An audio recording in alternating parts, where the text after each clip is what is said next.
Cette 992 GT3 était dans un état impeccable jusqu'à ce que cela se produise. La voiture semble avoir été détruite. Mais maintenant, je suis de retour en Floride dans l'unité de Tavarich, où je vais continuer à reconstruire la GT3. Mais trouver les pièces a été loin d'être facile. Jusqu'où iriez-vous pour acheter une voiture dont vous avez toujours rêvé ? Eh bien, j'ai parcouru plus de 6400 km jusqu'en Floride pour acheter la 992 GT3 accidentée d'Adam LZ. C'est complètement fou! C'est dingue! J'ai alors appris deux choses. La GT3 avait subi des dommages structurels. Tout le boulon et tout le système sont arrachés. Et aux États-Unis, Porsche ne vous vendront pas de pièces structurelles. Pour les pièces structurelles, la voiture doit se trouver dans un atelier certifié par Porsche. Ouais, d'accord. Donc si je voulais la réparer, je n'avais pas d'autre choix que de prendre l'avion pour le Royaume-Uni. Alors si vous vous demandez à quoi ressemblent des pièces d'une 992 GT3 d'une valeur de 15 000 livres, eh bien, ne cherchez pas plus loin.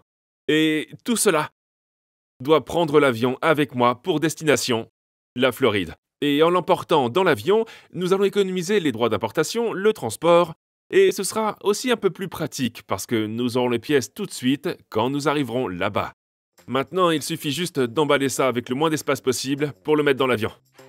Je n'avais jamais entendu parler de cette loi selon laquelle vous n'avez pas le droit d'acheter des pièces structurelles sur la Porsche américaine. Mais ça n'a aucun sens que vous puissiez l'acheter chez Porsche au Royaume-Uni. Même Kevin n'y comprend rien. Alors qu'est-ce qui empêche les gens de faire exactement ce que je fais maintenant ? Eh bien, voilà à quoi ça ressemble. Souhaitez-moi bonne chance. Tu ne monteras jamais avec ça. Je vais définitivement rentrer à la maison avec ça.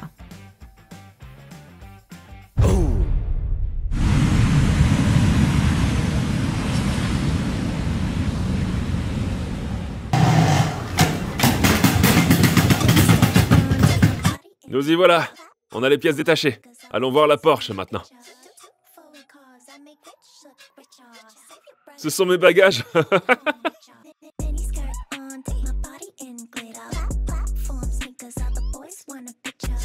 Moi-même et les pièces détachées sommes une fois de plus arrivés en Floride.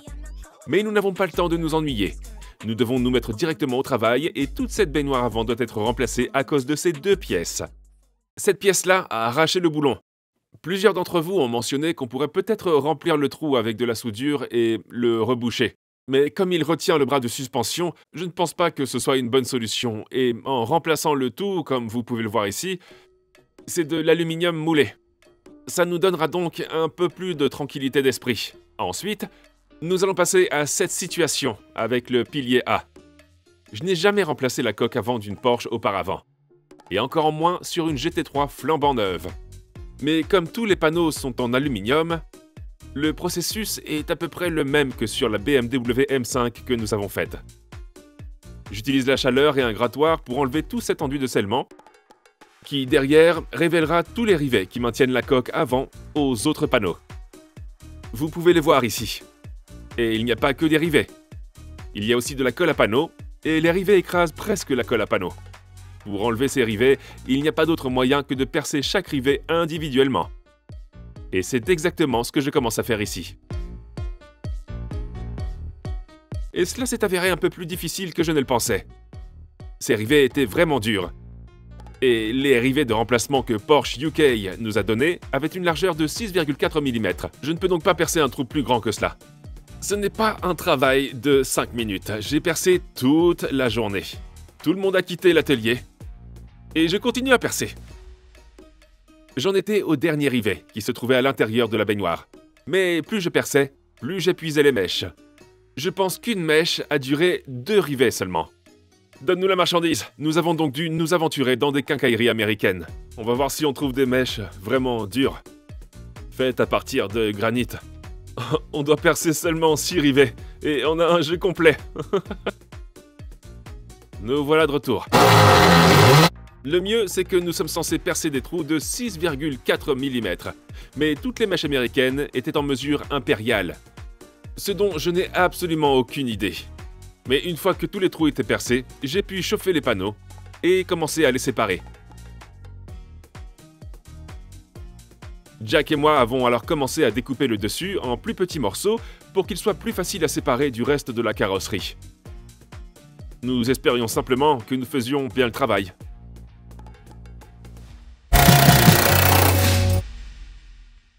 Et finalement, nous avons réussi à l'enlever. Ouais. Ouais. Admirez la victoire. La première étape est terminée. Et Jack et moi venons de massacrer, littéralement, la baignoire. Mais bon, c'est une mission réussie. Il est clair que la prochaine étape consistera à installer une nouvelle baignoire. Nous devons faire un peu de nettoyage sur le châssis. Et la seule chose, le seul gros problème dans tout cela, c'est que les États-Unis ne vous vendent pas de pièces structurelles, mais le Royaume-Uni, si. Mais le Royaume-Uni ne vous dira pas comment les monter. Mais c'est pour ça que nous avons Jack. Attends, je suis censé savoir comment faire? Normalement, à cette partie de la vidéo, je commencerai à mentionner Car Vertical. Mais cette fois-ci, je voulais faire les choses un peu différemment. Voici Dom et sa petite amie Karen. Deux grands fans de la chaîne. Dom m'a contacté sur Instagram pour me dire à quel point ils aiment tous les deux les vidéos. Mais malheureusement, après 1 an de lutte contre le cancer, Karen est décédée. Ce qui me brise le cœur. Dom m'a dit qu'il gardait la dernière vidéo de GT3 pour la regarder avec Karen à l'hôpital, ce qu'elle n'a jamais pu faire. Alors maintenant, nous allons appeler Dom sur FaceTime et lui faire une sorte de visite guidée de la Porsche GT3 parce que lui et sa femme regardaient religieusement les vidéos. Alors c'est vraiment le moins que l'on puisse faire. C'est le moins qu'on puisse faire. Nous y voilà. Hey Dom. Ah, c'est pas vrai. Je suis en train de parler à Matt Armstrong. Ouais. C'est la chose la plus surréaliste. Il n'a pas fallu longtemps pour comprendre à quel point Karen comptait pour Dom. Je ne pense pas que Karen aimait vraiment les voitures comme moi, mais je crois qu'elle appréciait simplement ce que je faisais, parce que je m'occupais d'elle. Oh non, c'est comme un petit répit pour éviter que le pire n'arrive, tu vois ce que je veux dire? Je crois fermement qu'il faut aider les gens qui m'aident. Et parler à Dom vous fait réaliser à quel point la vie est courte. Et le moins que je puisse faire avec l'aide de Car Vertical est de donner à Dom un petit quelque chose pour l'aider. Je vais t'envoyer quelques milliers de livres pour t'aider à payer les frais. Oh Matt, t'as pas besoin de faire ça. Non, mais je vais le faire. C'est de ma part, c'est de Car Vertical. Je vais t'aider à payer les frais que t'as engagés juste pour t'aider parce que je sais ce que ça peut représenter pour toi. Tu sais, normalement, je n'accepterais pas, mais en ce moment, je suis tellement reconnaissant parce que je suis juste un gars tout seul maintenant. Merci beaucoup à Car Vertical d'avoir fait en sorte que cela se produise. Je veux vraiment vous dire à quel point cela compte pour Dom. Merci beaucoup pour le temps que tu nous as consacré. T'inquiète pas. Non, pas de souci, je te rejoins bientôt, Dom. Merci. Bonne chance avec la voiture. Ouais, je vais en avoir besoin. Salut mon pote. À plus tard, au revoir. Salut. Super, ça s'est bien passé. Ça fait du bien.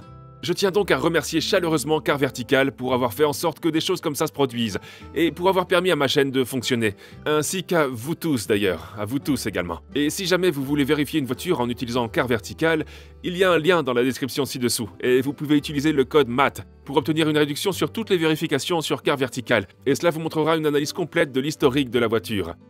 Maintenant, poursuivons avec la GT3. Regardez qui c'est. Jack a organisé le... Les sachets de thé.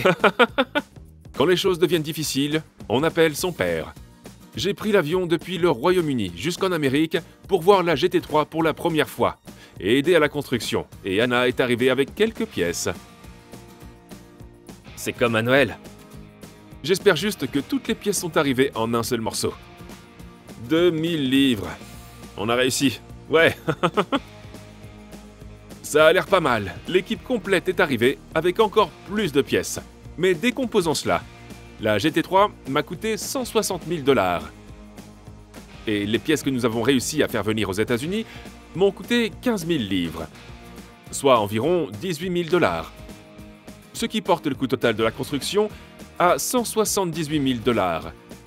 Alors qu'une GT3 de spécifications similaires aux États-Unis coûte environ 278 000 $. Donc, nous sommes dans le vert. Et cette voiture a un titre légitime. Bien que lorsque vous la vérifiez sur Car Vertical, ça apparaît toujours qu'elle a été accidentée. Mais il n'y a pas vraiment moyen de l'éviter. Même si nous sommes encore dans le vert, il pourrait y avoir encore plus de dégâts. Alors pour la décomposer un peu plus, Je vais enlever la portière pour que nous puissions inspecter les dégâts sur le montant A et sur la jupe latérale car nous ne savons pas encore à quel point c'est grave. Il y a quelques connecteurs électriques à l'intérieur, un boulon pour la sangle de contrôle et 2 boulons sur les charnières. Ensuite, nous pouvons la soulever pour révéler ce vilain pli dans la jupe latérale qui m'a un peu inquiété. Si ce dommage atteint la structure interne, il est probable que nous ayons de sérieux dommages structurels. Alors il va vraiment falloir qu'on regarde ça de plus près. Heureusement, j'ai acheté ceci au Royaume-Uni, chez Porsche Silverstone. Je ne pense pas qu'on va l'utiliser en entier. Mais il y a des parties qu'on peut utiliser pour réparer ça. Et ça n'a coûté que 201 livres sterling. Ce qui semble aléatoire, alors que la baignoire coûtait 2700 livres sterling. Mais ça devrait nous aider à faire ce travail aussi. Pour voir si la structure sous la jupe latérale est endommagée, je dois commencer par enlever le panneau, pour pouvoir inspecter l'intérieur. Encore une fois, tout est rifté. Même si certaines parties du panneau sont en acier, mais il y a aussi des soudures par points. Dans les parties où nous ne pouvions pas utiliser la perceuse, nous avons utilisé la ponceuse à bande pour poncer le dessus des rivets et les dégager avec ce marteau et ce ciseau. Ouais. Victoire. Ouais. Et voilà. La structure intérieure. Et surtout, elle n'est pas endommagée. Ce qui est une bonne chose. Voici la partie structurelle tout en bas. On peut voir qu'ils sont très résistants. Mais tous les dommages sont littéralement cassés à la peau extérieure. Ce qui est une bonne nouvelle en fait, parce qu'il n'y a pas de dommages structurels à proprement parler. Pour économiser beaucoup d'argent et de temps, au lieu de remplacer toute la jupe latérale, qui fait partie du panneau, Jack va attacher son outil de traction, et nous allons appliquer beaucoup de chaleur, tout en essayant de la redresser. Comme cette pièce est en aluminium, nous devons faire très attention à la façon dont nous la tirons, parce qu'elle pourrait tout simplement se casser, ce qui signifierait que nous devrions en acheter une autre entièrement neuve. Cette partie nous a donc demandé beaucoup de patience et de chaleur. Jack a presque réussi à remettre cette jupe latérale dans la position où elle est censée être. Elle est belle et lisse, comme elle doit l'être. Et elle a la forme qu'elle doit avoir. Et maintenant... ça. Regardez ça. C'est sensationnel. Ça va tout droit là-dedans. Il ne reste plus qu'à le rifter, le souder et le coller. Puis tout sera nettoyé et tout sera enfin comme neuf. Ensuite, il est temps de tester le montage de la baignoire avant. Alors maintenant, plus de forage. Ce qui est exactement ce que je voulais faire. Maintenant, la baignoire est alignée. Et, dans une certaine mesure, nous devons utiliser les anciens trous que j'ai déjà percés comme modèle. Pour percer la nouvelle baignoire et être aligné avec elle. Une fois que nous avons percé tous ces trous, la baignoire doit être enlevée à nouveau pour que nous puissions appliquer toute la colle à panneau. Puis les rivets seront finalement mis en place. Mais ce n'est pas un trop mauvais travail jusqu'à présent. À l'exception du perçage. Alors perçons le reste. C'est une autre partie essentielle du travail. Nous devons nous assurer que la baignoire est placée exactement au même endroit qu'elle est sortie. Car même si elle est décalée d'1 millimètre, le parallélisme sera complètement faussé. N'oubliez pas que les bras de suspension et l'ensemble du sous-châssis avant sont vissés à la baignoire avant. Alors, si vous la désaxez, la voiture risque de partir en crabe sur la route. Mais nous avons fait de notre mieux pour l'aligner, pour percer les trous et nous assurer que tous les rivets s'insèrent bien dans ces trous. Et maintenant, nous devons l'enlever une fois de plus.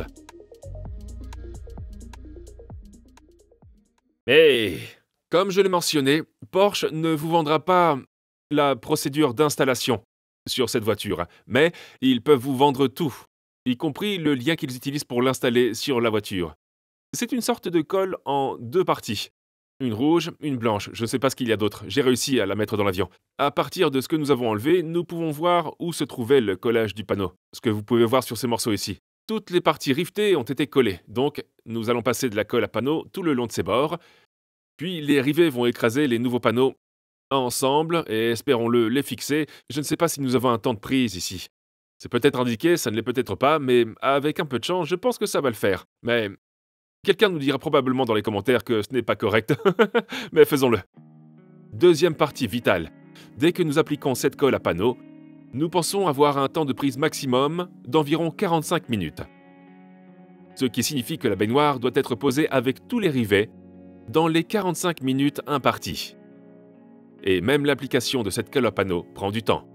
Nous devons faire très attention à ne l'appliquer que sur les parties où chaque panneau est relié à l'autre.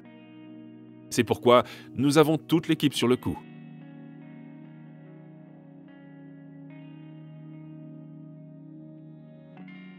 Il faut faire vite parce que ça s'épaissit. C'est tellement anti-Porsche, le fait qu'ils ne veulent même pas vous vendre de pièces structurelles. Que quelqu'un tienne cette pièce Nous avons mis en supérieure. place la baignoire avant, mais il n'y a pas de temps à perdre.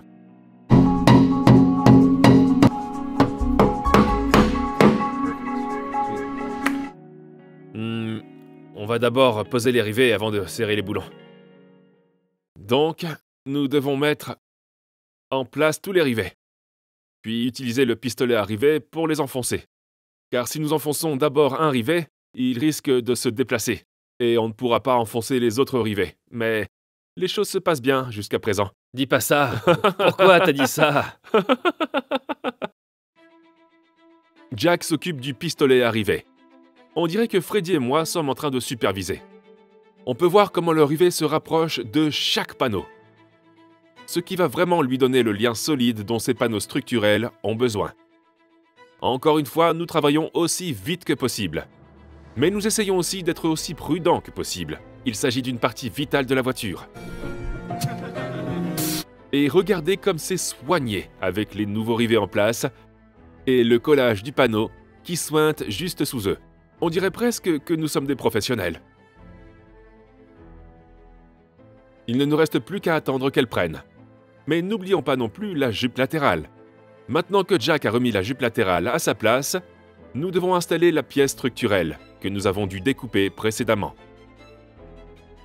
Nous avons donc préparé la surface, prête à recevoir un apprêt pour soudure, car certaines parties sont soudées, ainsi qu'une colle structurelle, car certaines parties sont rivetées et collées.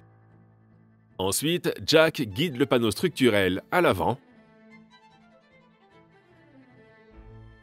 et les rivets sont mis en place.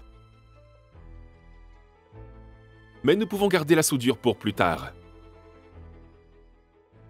Tu as un peu de colle sur la tête. Tourne-toi. J'ai du rouge? Non, noir. Tourne-toi. Du noir? J'ai même pas utilisé de noir.